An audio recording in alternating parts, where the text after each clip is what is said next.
Shalom, shalom, shalom. This is Daniel John Lee with Torah Restoration Ministries. This is Torah rule number 30. Torah rule number 30. I did finally meet the homeless guy, Marcus, and I was able to take him out to lunch, and we had a really good conversation over a meal. We spoke for about 30 minutes, and I think he's going to actually start coming to Skype. And I think I convinced him that he needs to keep all the Torah out of a love for Yahshua. So hallelujah. So pray for Marcus. But we had a good lunchtime.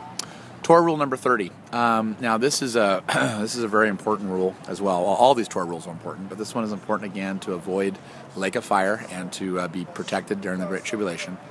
And Torah rule number 30 is, it says in the Word that you have to take care of your family. It says that if you do not provide for your family, you are worse than an infidel. Okay, so this means you got to provide. If you have a wife and children, you better provide for them physically. Okay, don't give me this spiritual nonsense like, oh, I'm called to do this and I don't have to provide for my wife and kids. Nonsense. Absolute nonsense. You better provide for your family. Now, if you're single, obviously you don't have that obligation. But although if you have parents and they need to be taken in, you don't send them to old folks' home or wherever. You take your parents in.